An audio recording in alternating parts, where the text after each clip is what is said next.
자, 여러분 안녕하십니까?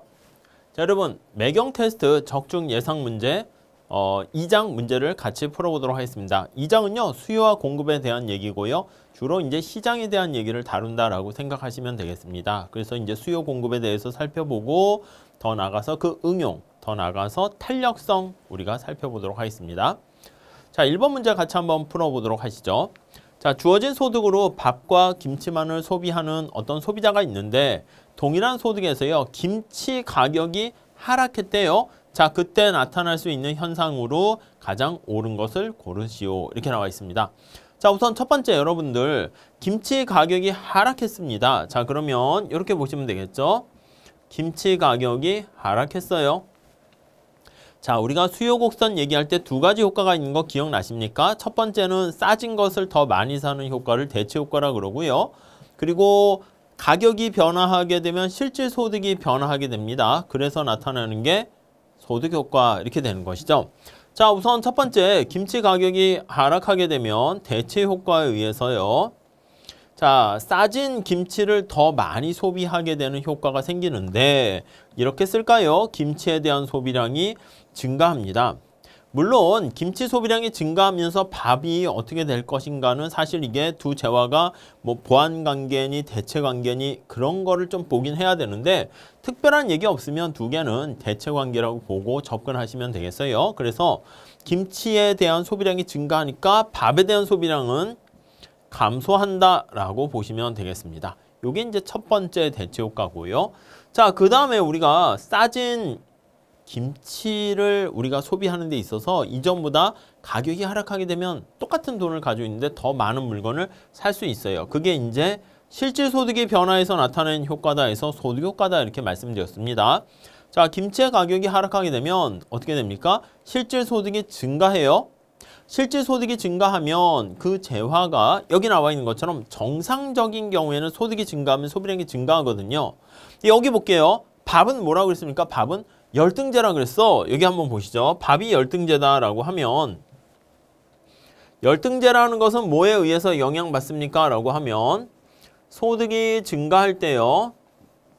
일반적으로는 소비량이 증가하는데 열등제인 경우에는 소비량이 감소하는 경우가 발생하는데 이걸 바로 우리는 열등제다 이렇게 얘기를 합니다. 이해 가시겠죠? 자, 그래서 소득 효과는요.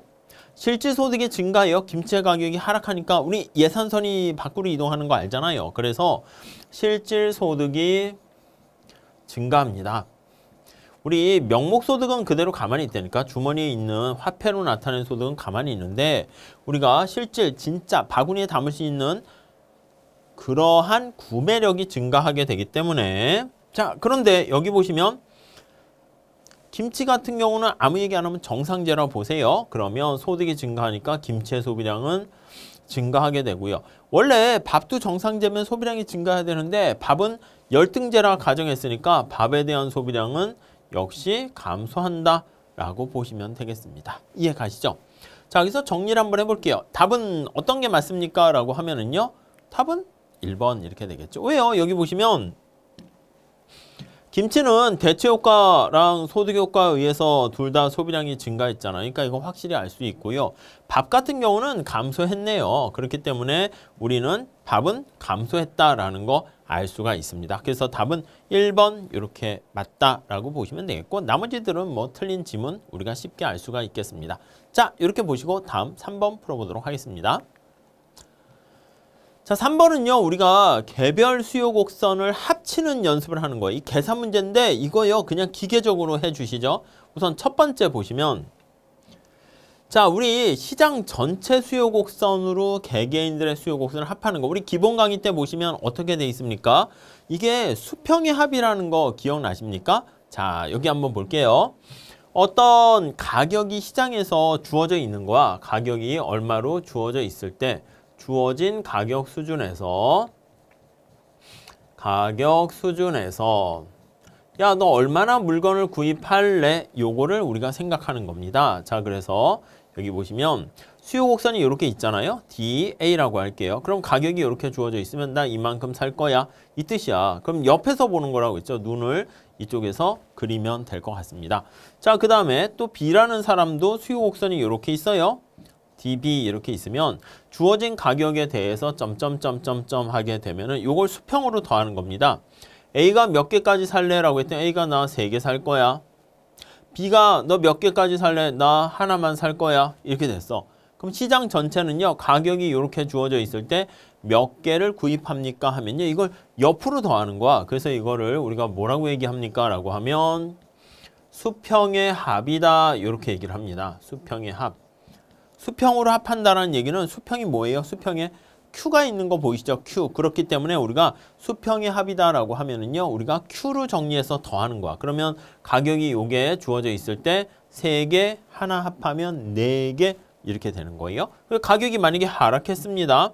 가격이 이렇게 하락했어. P1으로 하락했다 합시다. 그럼 점점점점 하면 얘가 4개를 사고 다음에 점점점점 하면 얘가 만약에 2개를 산다라고 하면은 가격이 P1일 때는 2개 합하게 되면 4 플러스 2에서 6 이렇게 합해지는 거예요. 이거 아시겠죠? 자, 여기서 정리를 한번 해볼게요. 정리를 해보면 이게 공공재는 또 다릅니다. 공공재는 우리가 P로 더해서 수직으로 합하는 건데 일반적인 사용재인 경우에는 이게 시장 전체 소비량은 어떻게 됩니까? 라고 하면요. 이게 Q 이렇게 있잖아. 자, 그렇게 되면 요 Q는 시장 전체야. A 플러스 B야. 그러면 개개인들의 소비량을 Q로 정리해서 합하면 되겠습니다. 그래서 보통 이제 개별 소비량을요. 소문자 Q로 나타내기도 합니다. 자, 그러면 이 경우도 볼게요. 자, 시장에는 A와 B라는 사람만 존재하는데 J와 A의 수요 함수가 이렇게 있고 Q로 잘 정리되어 있네. 하점자 있죠. 근데 여기 보시면 P는요. 하점자가 없어. 원래는 이렇게 해야 되는 거죠. 얘가 어떻게 해야 되냐면 PA로 이렇게 써야 돼요. 그 다음 여기 Q도 보시면 QB 하면은요. 15-3P 이렇게 있는데 이것도 원래는 PB 이렇게 써야 됩니다. 자, 그런데 우리가 아무 얘기 안 하면요. 시장이 완전 경쟁 시장이다라는 것을 상정하고 얘기하는데 시장에서 결정된 가격을 받아들이기 때문에 우리가 P 같은 경우는 A와 B가 똑같습니다. 자, 그런 의미에서 우리가 P 하점자를 떼고 P 이렇게 쓰게 되는 것이죠. 이해 가십니까? 자, 그래서 한번 정리를 해볼게요. 자, 그러면 QA는 A의 소비량이고 QB는 B의 소비량인데 우리가 지금 하셔야 될 거는 바로 뭐다라고 하면 자, 이렇게 보시면 돼요. 시장 전체 소비량을 이렇게 Q라고 쓸게요. 얘는 A가 주어진 가격에서 소비하는 양과 B가 주어진 가격에 대해서 소비하는 양을 합하면 되는 겁니다. 자, 그러면 QA는 어떻게 쓸 수 있습니까? 앞에서 살펴본 것처럼 10 마이너스 원래 2P 하는 건데 하점자 A는 제거한 거예요. 다음에 QB는 여기요. 15 마이너스 3P 이렇게 되는 거 알 수 있어요. 2개 더 합니다. 더해요.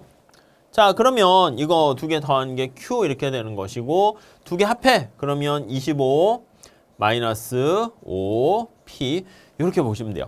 엄밀하게 좀 난이도가 올라가면 이게 절편이 다른 경우에는 굴절되는 형식을 보이거든요. 그런데 여기서는 거기까지는 우선은 신경을 쓰진 않으셔도 될 것 같아요. 그래서 우리가 답을 이렇게 5번 이렇게 체크하시면 되겠습니다. 아셨죠? 그 정도까지만 해주시면 되겠습니다. 다음에 3번 볼게요. 자, 수요의 가격 탄력성에 대한 설명으로 옳지 않은 것은 한번 여러분 답 찾으셨습니까? 한번 보세요. 1번. 빨리 다시 한번 읽어보세요. 2번. 아, 탄력성은 너무 어려워서 저는 포기합니다. 아, 그러지 마시고요. 3번, 4번, 5번.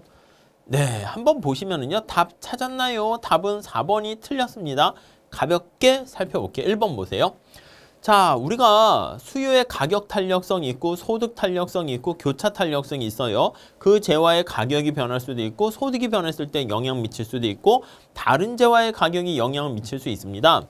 자, 어떤 재화의 수요가 비탄력적이다라고 하면 주로 이제 수요가 가격에 대해서 비탄력적인 경우를 얘기하는데요. 자, 이때 그 재화의 가격이 상승하게 되면요. 재화를 소비하는 그 기업의 총수입. 여러분 요거 되게 중요합니다. 총수입은 어떻게 되는가? 이렇게 한번 볼게요. 여러분 기업의 총수입은 토탈 레버뉴에서 TR이라고 많이 쓰는데요. TR. 자, TR은 뭐예요? 얼마짜리 몇 개 팔았니? 이겁니다. P 곱하기 Q 이렇게 보시면 돼요. 자, 근데 여기 나와 있는 것처럼 가격에 대해서 비탄력적이기 때문에 가격에 대해서 그렇게 민감하게 변하는 게 아닙니다. 자, 이렇게 한번 보시죠. 네, 가격이 어떻게? 상승이야, 상승. 가격이 상승했어요. 근데 이게 탄력적인 경우에는 어떻게 되냐면 가격의 소비량, 가격이 상승했을 때 Q가 굉장히 민감하게 빠르게 감소합니다. 이게 탄력적인 경우죠. 그래서 이때는 탄력성이 큰 이런 경우를 얘기합니다. 자, 그러면 가격이 올라가서 얻게 된 이득보다 소비량 감소로 인한 피해가 더 크기 때문에 총 수입은 감소한다. 이렇게 보시면 돼요. 이건 탄력적인 경우죠. 자, 근데 만약에 여기 우리 앞서 살펴본 것처럼 가격이 올라갔어요. 그런데 비탄력적이야. 그러면 가격이 우리가 올라가도요. 어떤 경우가 비탄력적입니까? 쌀과 밥과 이런 소금 이런 것들은 우리 생활에 꼭 필요하기 때문에 소비량이 감소하는데 조금 감소해요. 그래서 이때는 탄력성이 작은 경우 이렇게 생각하시면 되겠습니다. 탄력성이 작은 경우는 어떻게 돼요? 그러면 총수입은 가격이 올라갔는데 거기서 소비량이 크게 줄지 않았기 때문에 오히려 판매 수입은 증가한다. 이렇게 보시면 되겠어요. 이거 맞는 표현입니다. 자, 그래서 여러분들이 이거 직관적으로 좀 체크해서 정리하시면 오케이 될 것 같고요. 다음에 재화에 대한 수요의 가격 탄력성이 1이다라고 하면은요.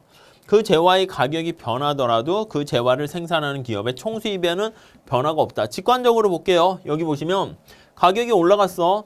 이제 소비량 감소하는 게 똑같은 크기입니다. 그래서 이건 탄력성이 1인 경우다라고 가정하면요. 가격이 올라가는 만큼 소비량 감소가 똑같은 크기만큼 감소하니까 얘는 그대로 불변이다라고 보시면 되겠어요. 우리가 그래프로도 얘기할 수 있고요. 수식으로도 얘기할 수 있지만 직관적으로 이렇게 머릿속에 체크해서 보시면 될 것 같습니다. 오케이. 자, 반면에 여기 보시면 수요가 가격 탄력적이야. 가격이 되게 민감한 경우야. 그러면 여러분들 보면 사치품이 그런 경우에 해당하잖아요. 그랬을 때 가격이 하락하게 되면은 어떻게 됩니까? 사람들이 자, 이거 하락했어. 근데 그 재화에 대한 소비량은 가격 탄력성이 크기 때문에 Q가 엄청나게 많이 증가하는 겁니다. 이렇게요. 이해하시겠죠?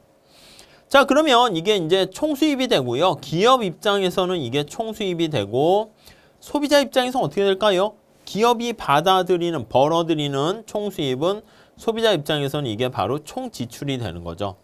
자, 그러면 어떻게 돼? 총수입이 가격 하락보다는 Q가 증가하는 게 커지니까 총수입은 증가한다는 것을 우리가 확인할 수 있겠죠.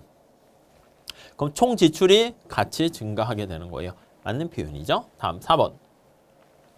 자, 수요 곡선이 우하향하는 직선인 경우에 수요의 가격 탄력성은 임의의 모든 점에서 동일하다? 에이, 그건 아니죠. 여러분들 우리 수요의 탄력성에 영향을 미치는 요인들 다시 한번 살짝 체크를 해볼게요. 이렇게 정리합시다. 자, 우리 이렇게 합시다. 여기다 한번 빈 공간에다 한번 해볼게요. 자, 수요의 가격 탄력성을 어떻게 계산합니까? 하면요.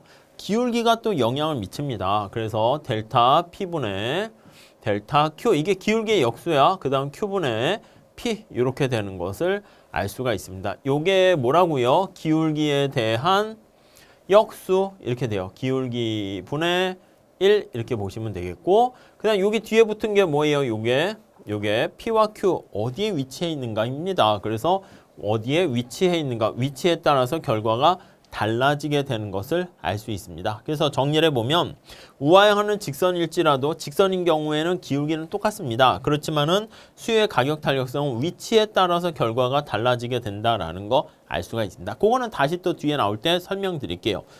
자, 예외적인 경우로 수요 곡선이 수평인 경우에는 수요의 가격 탄력성이 무한대고요.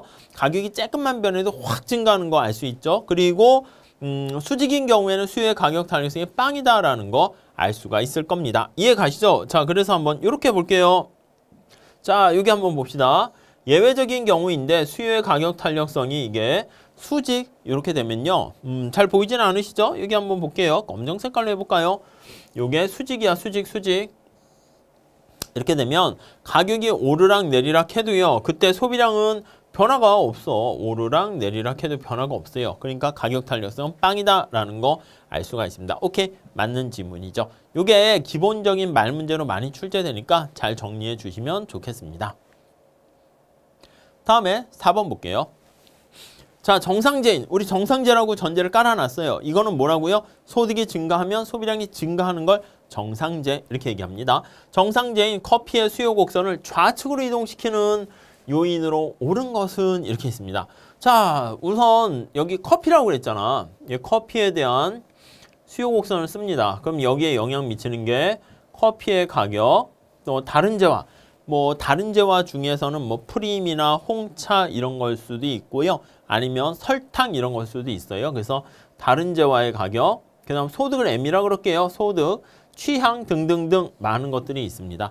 자, 이 중에서 우리가 이제 관심이 있는 게 바로 커피의 가격이다라고 하면 커피의 가격이 있고 커피에 대한 소비량이 있어요. 자, 그러면 이렇게 우하향하는 수요 곡선을 끄집어낼 수가 있고요. 자, 그러면 여기서 우리가 관심 있는 게 커피에 대한 가격과 커피에 대한 소비량, 요게 이제 관심사가 되는데 이렇게 두 개 간의 관계가 마이너스 관계라는 거 우리가 알 수가 있습니다. 이렇게 돼 있고요. 나머지 요인들은 뭐야? 나머지 요인들은 고정돼 있게 되는 거예요. 이게 변하면 어떻게 됩니까? 커피에 대한 곡선 자체가 변하는 거야. 그래서 얘는 곡선 자체가 이동을 하게 되는 거 알 수가 있습니다. 자, 그러니까 첫 번째, 언제나 시험 문제 출제할 때는요, 기본 포인트가 뭐냐면, 야, 곡선 자체를 이동시키는 게 아닌 게 뭐가 있어? 이렇게 얘기하는 거예요. 커피에 관심사인데 커피 가격이 변하면 어떻게 된다? 이거는 곡선 상의 이동이야. 그래서 얘는 곡선 상의 이동이기 때문에 곡선 자체가 이동하는 것은 아닙니다. 곡선 상의 이동, 네, 이렇게 돼 있고요. 자, 소득이 증가하면 어떻게 됩니까? 소득이 증가하면은 정상제이기 때문에 이게 어떻게 돼? 주어진 가격이 가만히 있을지라도 소비량이 증가하니까 이런 식으로 우측으로 이동한다. 이렇게 보시면 되겠죠. 오케이. 자, 커피에 대한 선호도가 높아져요. 그러면 가격은 똑같을 때 커피에 대한 소비량이 더 늘어나는 거 아니면 willingness to pay라고 하는 한계 편익이 수요 곡선이라는 거 기억나세요?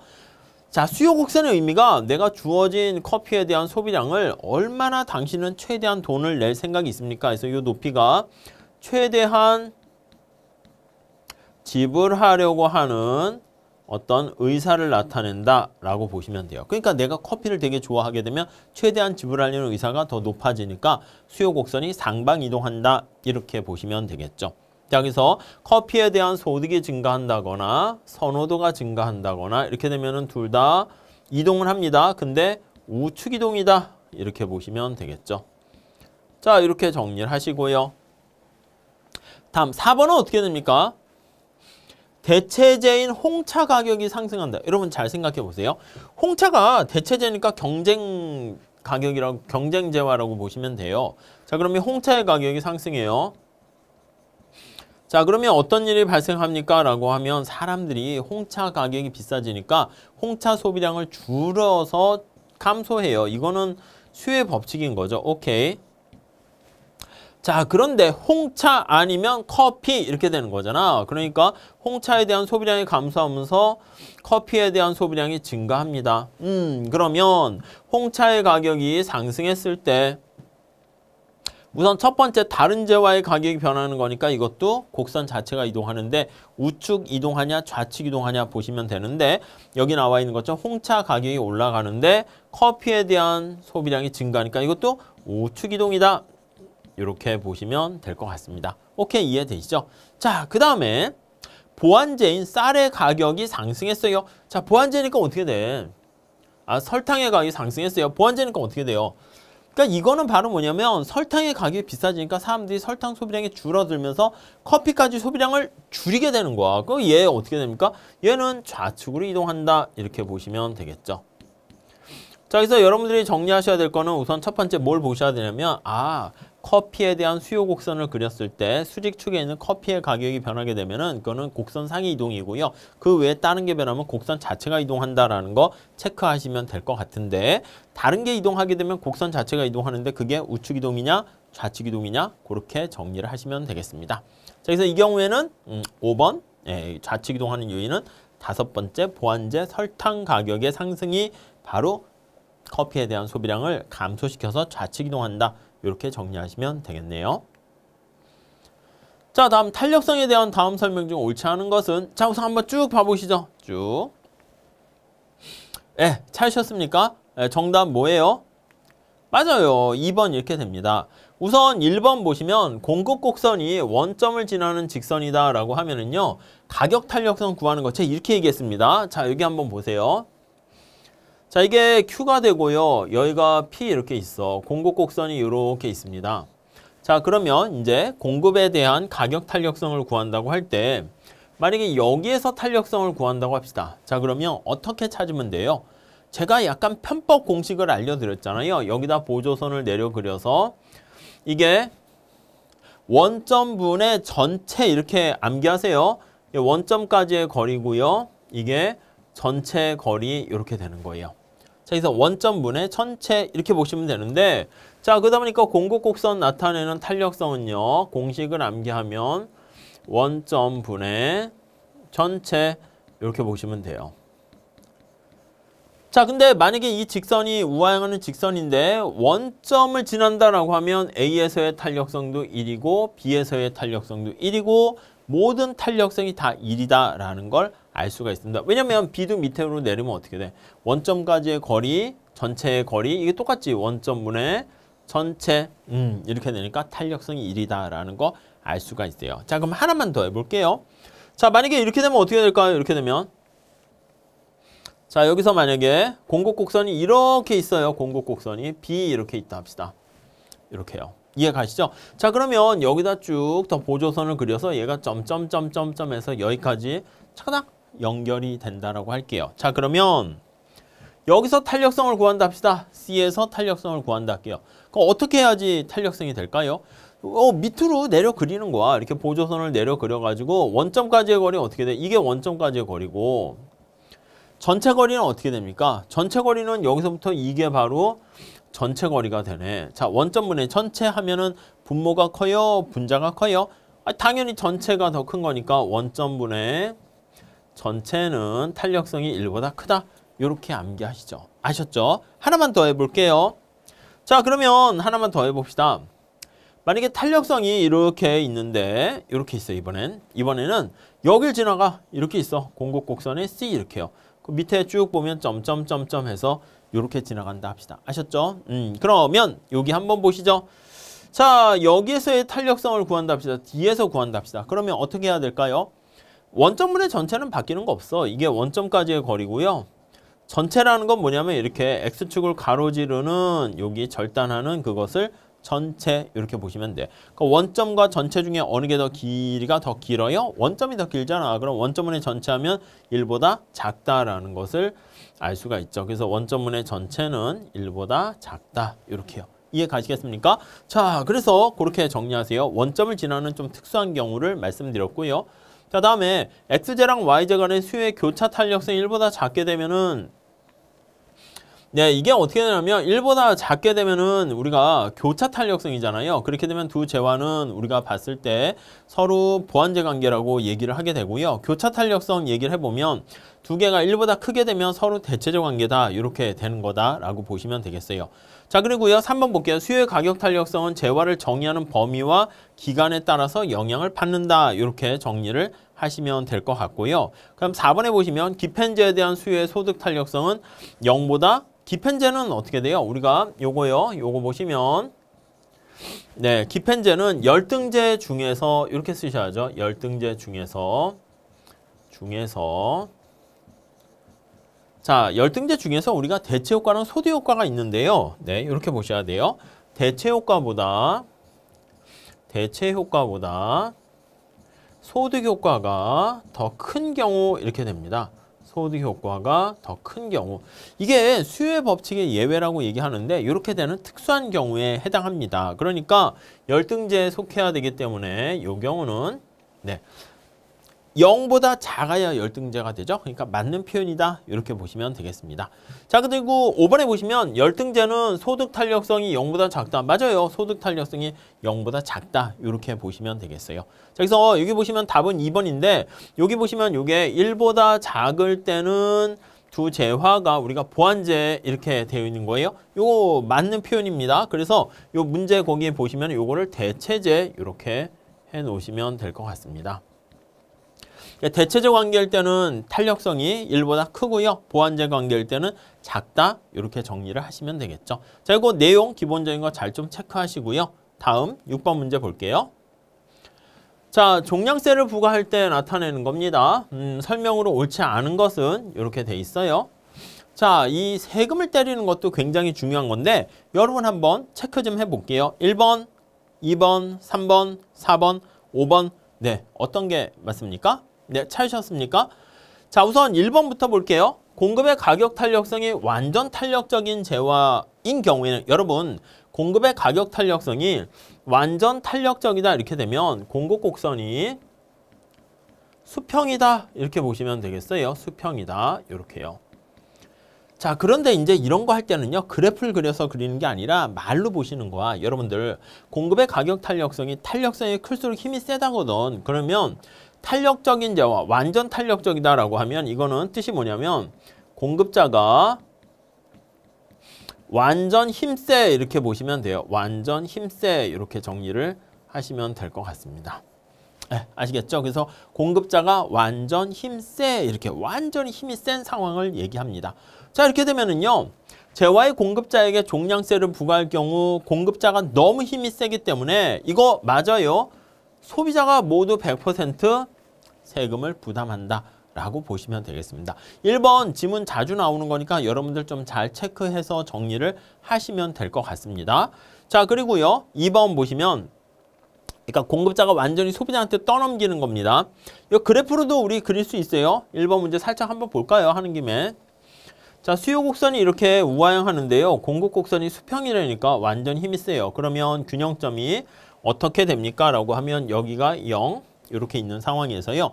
텍스를 부과하게 되면 공급 곡선이 상방으로 이렇게 이동을 해요. 조세 부과한 후 이렇게 되면 그럼 새로운 균형점은 어떻게 됩니까? 여기가 돼요. 그 다음에 점점점에서 여기가 2 이렇게 됩니다. 자, 그래서 우리가 표시를 하게 되면 여기가 0, 여기가 1, 여기가 2 이렇게 0, 1, 2 찾아달라고 늘상 얘기했죠. 0, 1, 2 이렇게 됩니다.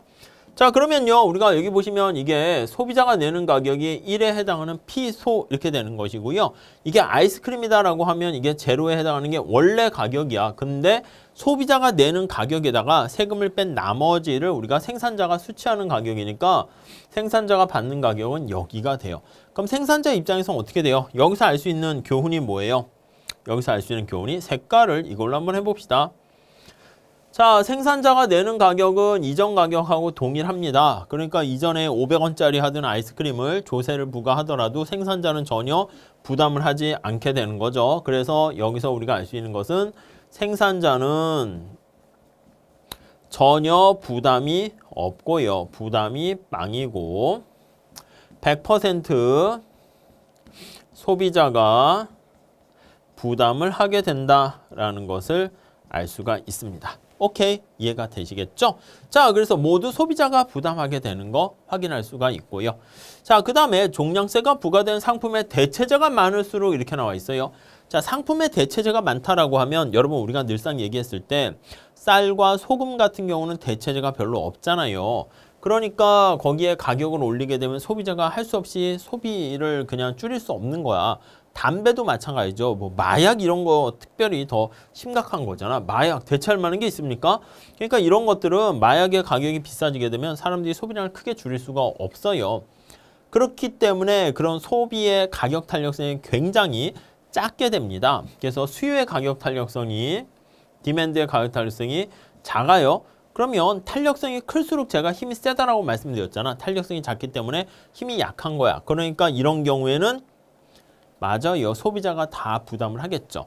근데 지금 문제에서 뭐라고 그랬습니까? 여기 보시면 대체재가 굉장히 많을수록 이 얘기는 뭐라고요? 탄력성이 클수록 이 뜻이야. 클수록 이 뜻이기 때문에 가격에 대해서 소비자가 민감합니다. 민감하기 때문에 어떻게 됩니까? 소비자가 가격이 조금이라도 비싸지면 소비자가 부담을 안 하고 생산자한테 떠넘겨. 그렇기 때문에 공급자, 생산자에게 부담이 더 많이 귀착되게 된다라고 보시면 될 것 같습니다. 아셨죠? 그러니까 공급자 부담이 더 커진다. 이렇게 얘기를 해야 되겠죠. 커진다. 자, 이거는 우리 독점의 가격 차별할 때도 얘기하잖아요. 3급 가격 차별 같은 경우에 보면 어떻게 됩니까? 현대자동차가 국내 소비자와 해외 소비자랑 누구한테 더 호갱으로 생각하냐면 국내 소비자가 호갱이야. 현대자동차 외에 선택할 수 있는 대안이 없잖아요. 그러니까 이제 해외 소비자는 뭐야? 자동차가 되게 많잖아. 그렇기 때문에 현대가 가격을 올리게 되면 그럼 니네 거 안 사 이렇게 되니까 소비자가 힘이 약할 수밖에 없게 되는 거죠. 자, 3번에 보시면 수요와 공급의 가격 탄력성이 큰 재화일수록 그쵸. 우리 사중 손실, 자중 손실, 초과 부담 이런 얘기하는데 이게 조세부가 했을 때 발생하는 후생 손실이라고 얘기하잖아요. 자, 그러면 언제 이게 커집니까? 라고 하면요. 우리가 결론적으로 말씀드리면 대체 효과가 큰 경우에 초과 부담이 커지게 되는데 이게 자중 손실, 초과 부담 같은 말이에요. 자, 근데 왜 이렇게 초과 부담이 커집니까? 자중 손실이 커집니까? 데드웨이 로스죠. 자, 이거는 세금을 때리게 되면 소비량이 크게 변화하는 경우에 탄력성이 더 커지게 됩니다. 그래서 우리가 탄력성이 클수록 가격이 올라가면 소비자들이 소비량을 확 줄이기 때문에 그래서 초과 부담이 커진다. 이렇게 보시면 되겠고요. 자, 4번 볼게요. 종량세 부과가 균형 거래량을 변동시키지 않는다면 이거는 우리가 앞서 말씀드린 것처럼 균형량의 거래량이 소비량이 크게 줄어들면 우리가 초과 부담이 커져서 자중 손실이 크게 발생한다고 했는데 거래량이 변화가 없다라고 하면 이게 어떤 경우입니까? 라는 것을 알 수 있는데요. 우선 이 초과 부담 공식을 좀 머릿속에 넣어두시면 되겠어요. 초과 부담은 2분의 1에다가 세율의 제곱 그리고 탄력성, 가격 탄력성이요. 그 다음 PQ 이렇게 돼 있어요. 여기서 중요한 거는 뭐냐면 이거 탄력성이 클수록 초과 부담이 비례적으로 커진다라는 걸 먼저 좀 체크하시면 될 것 같고요. 그리고 하나만 더 한다라고 하면 여기 보시면 이거요. 요거 세율의 제곱으로 또 커진다 이렇게 보시면 돼요. 그러니까 여기 보시면 균형 거래량이 변화가 없어요. 이 얘기는 뭐예요? 탄력성이 빵이라면 이 뜻을 나타냅니다. 자, 그럼 탄력성이 빵이라면 이렇게 되니까 여기 보시면 탄력성이 빵이면 여기 나와 있는 수요의 가격 탄력성이 빵이면 초과 부담은 전혀 없다. 이렇게도 될 수 있죠. 뭐 그래프로 그려도 되고 이렇게 식도 머릿속에 암기해서 정리해 두시면 좋겠습니다. 다음 5번 볼게요. 생산자한테 세금을 때렸어. 그럼 어떻게 됩니까? 생산자 입장에서는 비용이 증가하게 되니까 공급 곡선은 비용 곡선이야. 그러니까 상방으로 이동한다라는 거 생각하시면 되겠습니다. 만약에 제가 이렇게 좀 설명을 드렸는데 야, 너 이거 좀 불친절해 이렇게 느껴지시는 분들은 기본 강의를 다시 한번 들으세요. 그리고 야, 됐어. 그 정도 왜 이렇게 자꾸 했던 말 또 하고 과다하게 설명해. 이렇게 되면은 잘하고 계신 거니까 잘 따라오시면 되겠고요. 아셨죠? 네, 그렇게 보시면 되겠습니다. 다음 7번 볼게요. 정부가 가격 통제에 대한 설명으로 옳지 않은 것은 이렇게 나와 있어요. 자, 한번 보세요. 여기 정부가 가격 통제, 가격이라고 하면은 그게 시장의 가격 아니겠습니까? 여기요. 그러니까 시장을 통제하는 거야. 그래서 가격을 균형 가격이 너무 높다 생각하게 되면은 가격에 대한 상한선을 설정해서 얼마 이상 올리지 마 이렇게 얘기하는 것이고요. 그래서 가격 상한제 이렇게 있고 아니면 가격이 너무 낮은 거야. 그러면 최저임금제 같이 야, 얼마 밑으로 가격을 낮추지 마 이렇게 얘기를 하는 것입니다. 자, 문제를 같이 한번 풀어볼게요. 자, 1번부터 한번 볼까요? 가격 상한제란 정부가 설정한 최고의 가격보다 낮은 가격으로는 거래하지 못하도록 하는 제도입니다. 우리 임대료 같은 거 생각하시면 돼. 그래서 이게 집값 같은 게 너무 비싸다고 할게요. 그래서 만약에 한 달에 집을 사는데 500만 원 월세라고 한번 해봅시다. 우와, 이건 너무 비싸잖아. 이렇게요. 그래서 이게 공급, 수요 이렇게 되면은 정부가 그럼 나서가지고 야, 이거 이상 가격을 올리지 마세요. 뭐 200만 원 이상 가격을 올리지 마세요라고 상한선을 설정하게 되는 게 바로 가격 상한제가 됩니다. 그래서 최고 가격, 이게 최고 가격이야. 이게 최고 가격으로 설정한 거예요.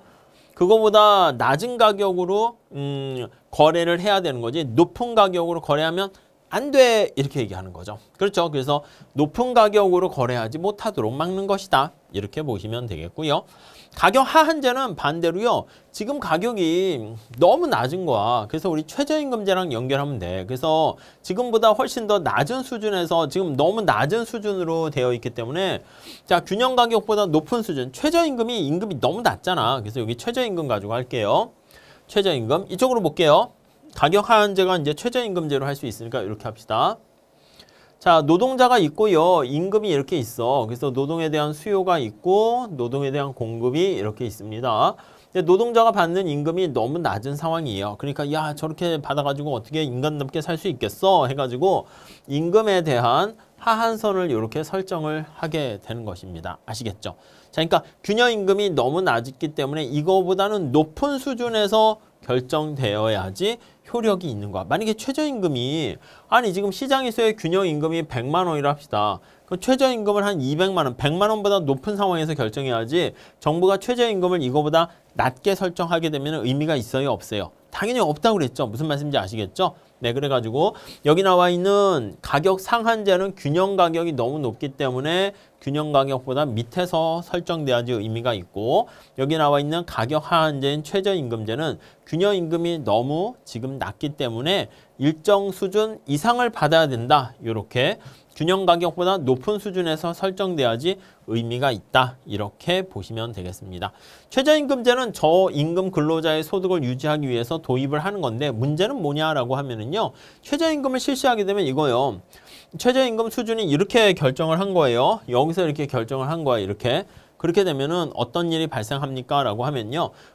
고용량이 이렇게 해서 감소하게 되는 거. 원래는 10명을 고용하려고 그랬는데 5명으로 고용을 하게 되니까 이렇게 고용의 감소 효과가 발생하게 된다라고 보시면 되겠습니다. 고용의 감소로 인해서 여기 보시면 이렇게 일하려고 하는 사람들이 일을 못해요. 이만큼의 크기가 실업이 발생한다. 초과 공급이 발생한다. 이렇게 정리하시면 되겠습니다.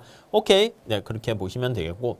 그 다음 전쟁 같은 경우 있잖아. 전시에 식료품 가격 안정을 위해서 우리 얘기했죠. 뭐 코로나라든가 전염병 사태가 이렇게 막 발생하게 되면 마스크를 서로 가지려고 합니다. 근데 그 마스크에 대해서 구하기가 힘들으니까 가격이 올라가거든요. 그거랑 비슷한 거야. 그럼 식료품 가격이 전쟁 상황 같이 불안한 상황이 되면 가격이 막 올라가거든요. 그거를 이제 안정화시키기 위해서 시장의 균형보다 낮은 수준에서 자, 이거 이상 올리지 마세요. 이거 마찬가지지. 집값이야. 지금 500만 원에 이제 월세가 이렇게 형성이 되면 야, 이거 안 되겠다 해서 이렇게 여기 나와 있는 가격 상한선을 설정해서 여기 나와 있는 균형 가격보다 낮은 수준에서 가격 상한선을 설정하게 된다. 이거요. 시장 균형보다 낮은 수준에서 최고 가격제를 설정하게 되고 그 결과 그게 의미가 있게 된다. 이렇게 보시면 되겠습니다. 다음에 5번 시장 균형 가격보다 낮은 아파트 분양가 상한제를 실시하게 되면 아파트에 대한 이렇게 하게 되면 어떻게 돼요? 아파트에 대한 수요량은 증가하고요.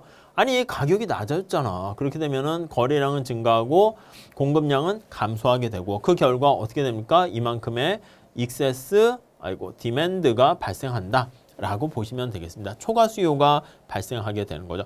여기 보세요. 수요량은 증가하고 이 곡선이 움직이면 안 됩니다. 가격 자체를 낮췄기 때문에 곡선 상에서 변하는 겁니다. 그래서 수요량은 증가하고 공급량은 감소하게 되는 이게 바로 초과 수요가 발생한다 라고 보시면 되겠죠. 자, 이렇게 기본적인 건데 중요한 겁니다. 그러니까 잘 정리해 두시면 될 것 같습니다. 1번이 틀렸고요. 다음 8번 볼게요.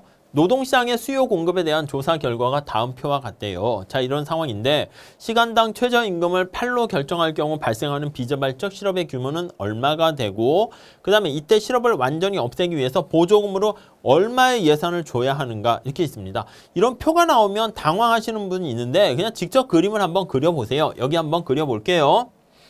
자, 우선 쭉 그림을 그려보면요. 여기가 이제 노동시장이니까 임금이라고 할게요. 여기가 이제 고용량 이렇게 돼 있습니다. 자, 여러분 임금이 6, 7, 8 있으니까 6, 7, 8 이렇게 있어요. 6, 7, 8. 자, 임금이 6일 때 노동을 채용하려는 기업 일자리가 됩니다. 수요량이라는 것은 노동을 얼마나 채용할 것인가인데 40개의 일자리가 있습니다. 그래서 여기서 점점점점점 해가지고 40개가 여기 있어요. 살짝 여기 보시면 20, 30, 40 있으니까 여기다 연결할게요. 20, 30, 40. 여기가 수요가 되고요. 자, 그 다음 수요만 볼게요. 가격이 7이면은 여기서 30 이렇게 되는 거 알 수가 있고, 가격이 여기 보시면 8이면은 수요량이 20 하니까 8에 대응되는 게 20 이렇게 되는 거 알 수가 있습니다. 이해되시죠? 자, 그러면 여기 나와 있는 노동의 수요 곡선은 이런 식으로 연결을 할 수가 있어요. 오케이. 자, 공급 곡선을 봅시다. 공급 곡선은 시간당 임금이 6이면 20, 7이면 30, 8이면 40 이렇게 있잖아. 20, 30, 40. 그러니까 저기 보시면 6일 때 20, 7일 때 30, 8일 때 40 이렇게 있어요. 얘가 이렇게 돼 있는 거 알 수가 있습니다.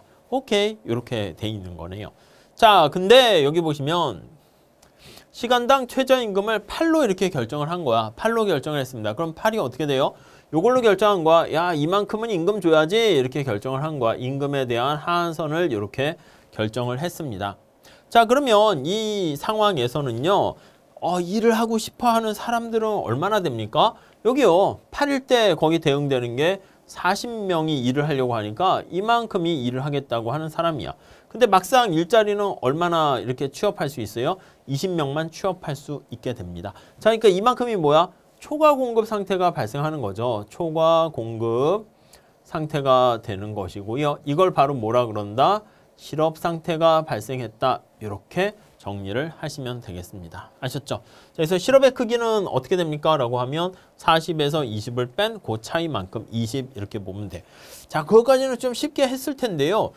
실업을 제거하기 위해서 얼마나 보조금을 줘야 됩니까? 그걸 찾는 건데 그 답이 요거예요. 여기 보시면 여러분 이게 일을 하려고 하는 사람들에게 실업을 제거하려고 합니다. 그러면 지금의 얼마의 돈을 줘야 되는 거냐면 여기 한번 보세요. 여기 색깔을 이렇게 칠해 보도록 하겠습니다. 이렇게 보시면 자, 지금 이만큼의 초과 공급인 실업 상태가 20 나와 있잖아. 그래서 이만큼을 다 채용을 하려고 하면은 20까지 다 채용을 하려고 하면은 자, 얼마나 기업 입장에서는 여기요. 가격이 여기 보시면 6으로 떨어지지 않으면 채용을 안 하는 거야. 그래서 여기 나와 있는 것만큼 이렇게요.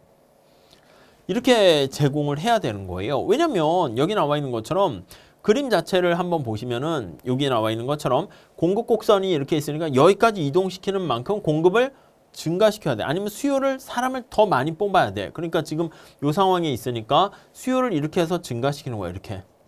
증가시키기 위해서는 얼마나 더 줘야 됩니까? 이만큼을 더 줘야 돼요. 제가 빨간 색깔로 할게요. 빨강은 좀 그런가? 그래서 보라 색깔로 합시다. 이만큼이 되는 거야. 이만큼. 단위당.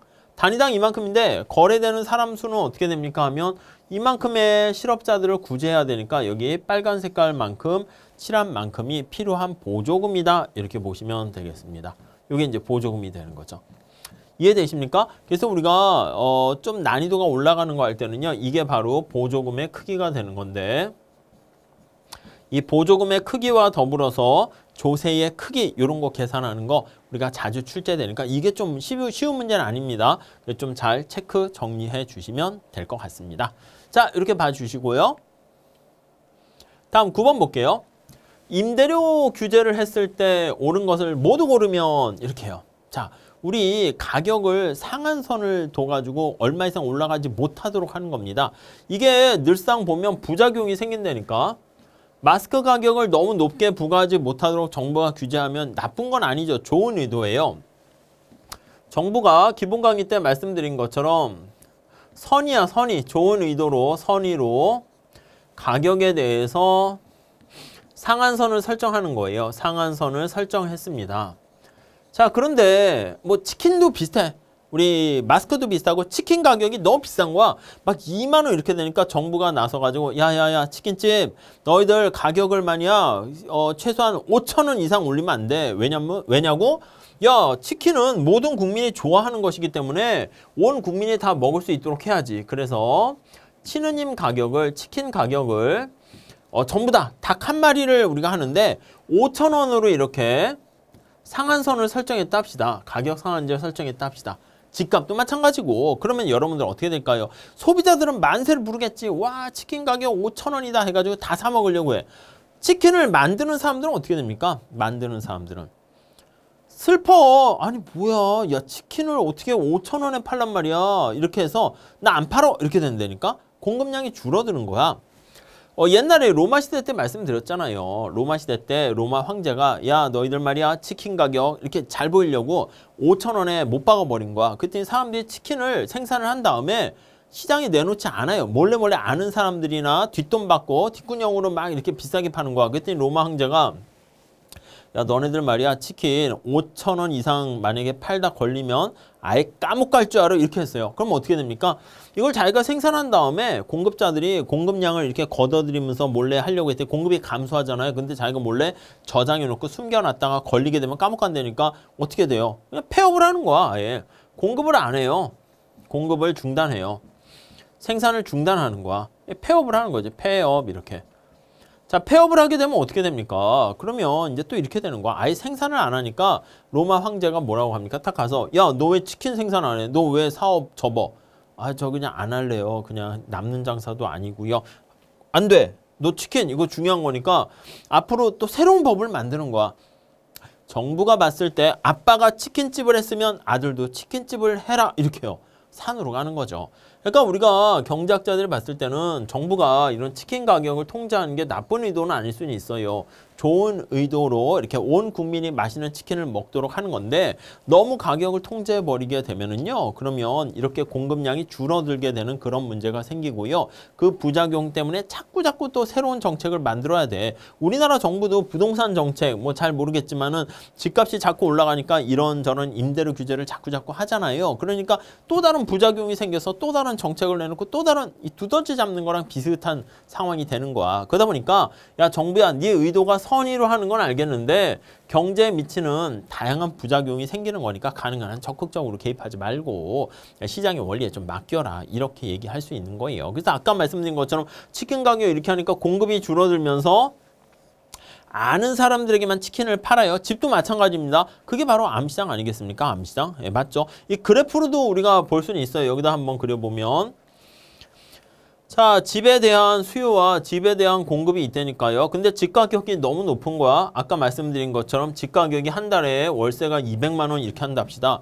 야, 이제부터 너희들 말이야 학교 인근에 있는 집 같은 경우에는 가격을 50만 원 이상 받지 마 이렇게 얘기하는 거예요. 상한선을 설정한 거야. 이거 나쁜 거 아니라니까. 그래서 와 만세하지만 이렇게 가격을 너무 낮게 하게 되면은 두 가지 효과가 생기잖아. 첫 번째 집을 구하려는 사람은 곡선을 따라서 이렇게 수요량이 증가해요. 점점점에서 20만 명이 구하려고 하는데 집을 공급하려는 사람은 어떻게 됩니까? 이렇게 해서 아 됐어 나 집 안 내놓을래. 아이고 사람들 관리하기도 힘들고 이렇게 10만 명을 줄어드는 거야. 공급이 감소하죠. 초과 수요가 발생해요. 그러다 보니까 어떤 일이 발생하냐면 여기 나와 있는 것처럼 부작용이 생깁니다. 10개가 거래가 되기 때문에 여기서 받으려고 하는 최대한 이 수요 곡선이 뭐야? 최대한 지불하려고 하는 이 수요 곡선 상이죠.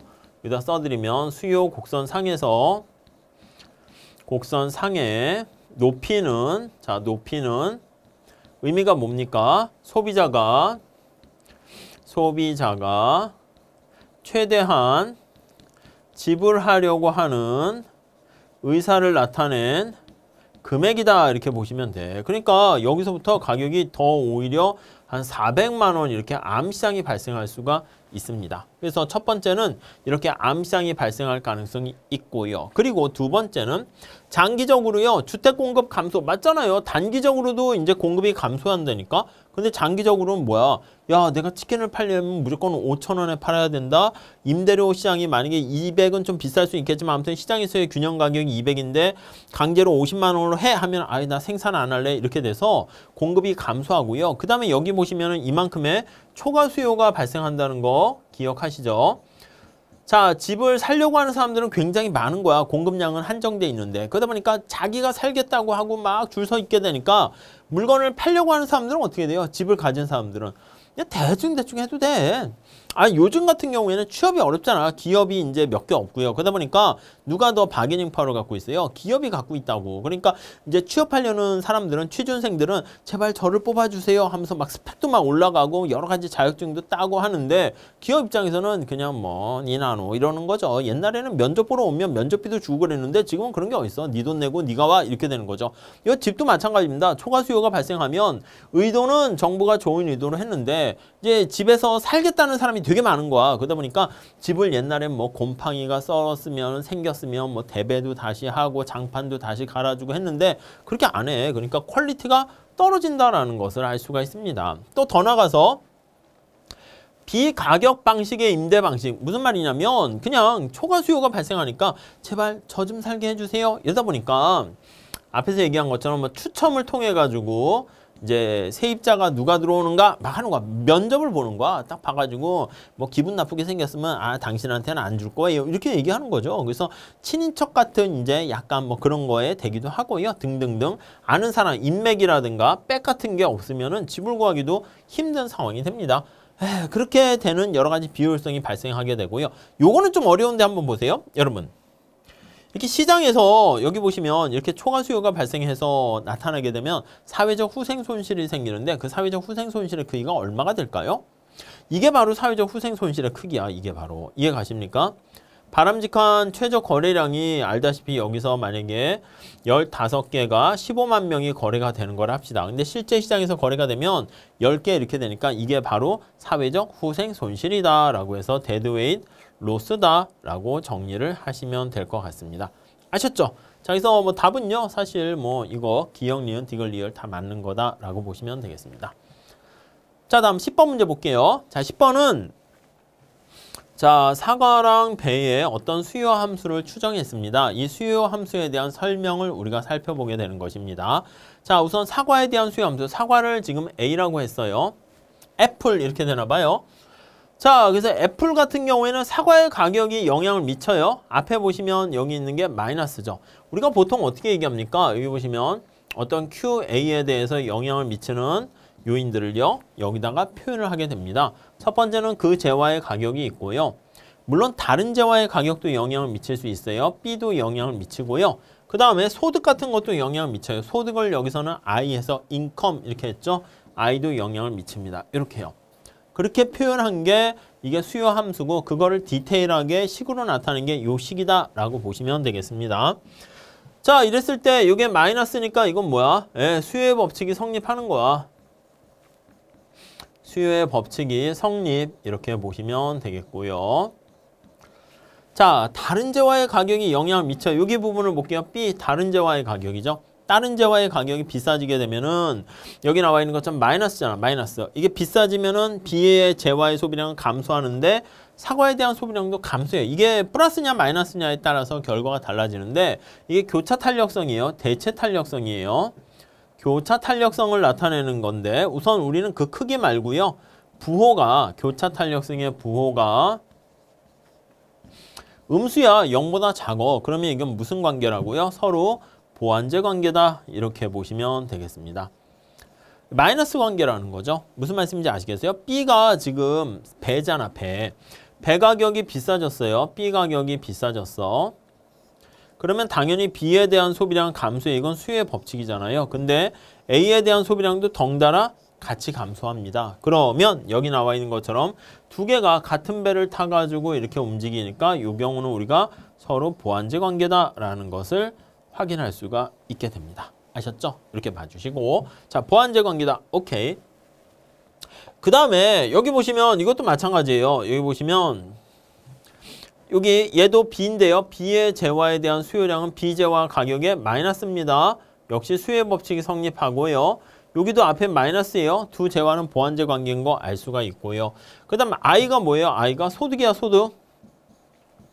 I가 소득인데 자, 이 식을 너무 두렵게 보지 마시고 해석만 하시면 돼. 해석만. 그러면 소득의 증가시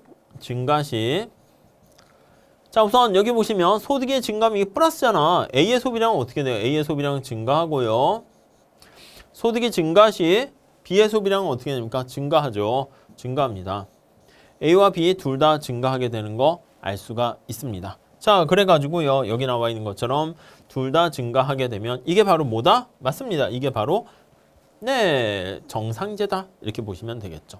자, 그래서 두 재화는 서로 보완제고요. 모두 정상제이고 수요 법칙은 성립합니다.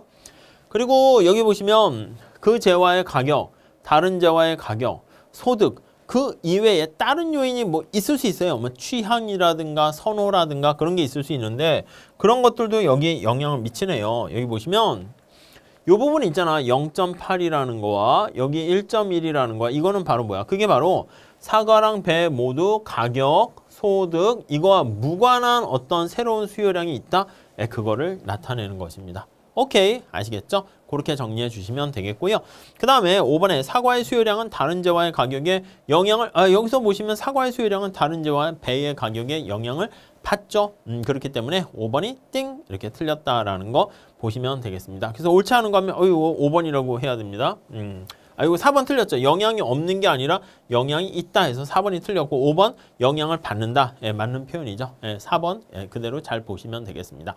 자, 그래서 우리가 기본적인 문제로 수요 공급과 관련된 얘기랑 거기에 정부의 가격 정책에 대해서 살펴봤고요. 임대료 규제라든가 최저임금제 가지고 우리가 보통 많이 얘기를 합니다. 그 다음에 여러 가지 탄력성, 그게 조금 어렵긴 해요. 그걸 뭐 계산하세요까지는 뭐 우리가 살짝 연습은 하는데 너무 심각하게 보지 마시고요. 언제 수요의 가격 탄력이 크냐 작냐 그 개념을 좀 잘 이해하시면 될 것 같습니다. 자, 이렇게 해가지고요. 우리 챕터 2장에 대한 기본적인 문제를 풀어봤고요. 실전 문제랑 비슷한 문제를 다음 시간에 또 이어서 같이 풀어보도록 하겠습니다. 감사합니다.